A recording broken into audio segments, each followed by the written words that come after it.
You were 7 years old the night your parents said goodnight for the last time. Your dad washed the dishes. Your mom was humming that tune she always hummed when she was about to leave. They told you they'd be back by 8. Dinner with Grandma. Won't be long. You nodded, because that's what you always did.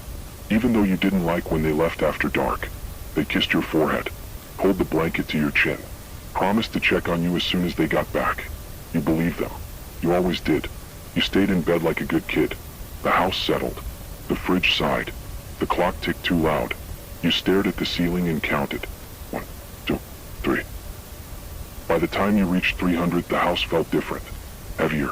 Too still. The shadows in the corners seemed thicker than usual. You listened for the car. Nothing. You stared at the door, hoping it would creak open. It didn't. At 9 o'clock, the cartoon stopped. You didn't change the channel.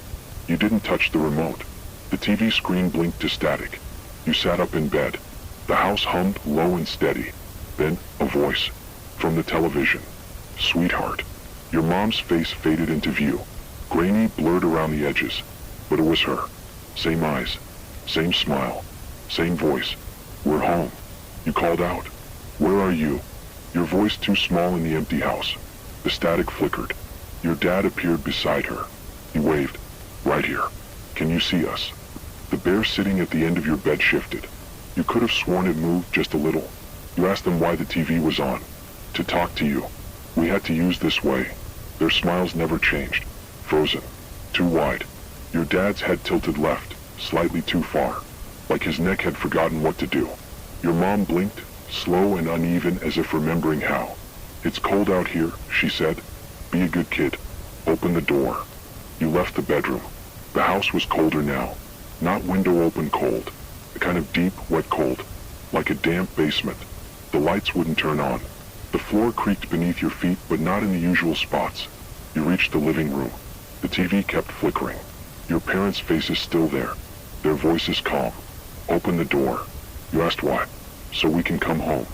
The bear followed you. You hadn't picked him up. He just appeared beside you. He said. His voice was rough, splintered, but you believed him. You always did. At 10:30, the phone rang. One long tone, not the normal ring. A flat, continuous sound. You didn't answer. It stopped on its own. The walls started whispering. Low, breathy voices, saying your name, calling from nowhere. Some of them sounded like your grandma. Some sounded like you. The bear spoke again. Don't answer them. They're not outside. You went to the kitchen. The fridge door hung open. Inside, no food. Just pale objects. Rows of teeth. Dozens of them. Lined neatly like trophies. One clicked at you. You shut the fridge slowly. Not sure it had ever been a fridge. Back in the living room, your parents on the screen were still smiling. We missed you. It's so cold out here. Their faces flickered. Eyes too big now. Teeth too sharp. Your dad's voice distorted. We need to come inside. Let us in. The bear tugged at your sleeve. They're not outside. They're in the wires. At 11, the basement door rattled. You never heard it move before. The knob turned. Back and forth. Back and forth. But the door didn't open. From inside came your mother's voice. Sweetheart. It's me. Let me out. The TV mom heard it too. She frowned. Don't listen to her. She's lying. Your dad on the screen grinned wider. His lips splitting at the corners. Only we're real. You unplugged the TV. The screen stayed on. Their faces no longer moving. Just staring. You backed away. The house felt alive. The air thick. The walls breathing. The wallpaper pulsing with each heartbeat. The bear said one thing. If the TV turns on by itself, run. Midnight. The house phone rang again. Long and steady. You didn't touch it. The basement knob stopped moving. The TV let out a sharp, crackling burst of static. Then, darkness.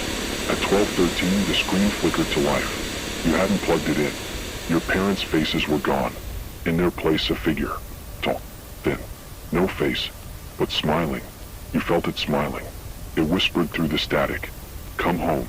The bear tugged your hand. Run. You didn't look back. You didn't stay. You ran. And behind you, the house breathed.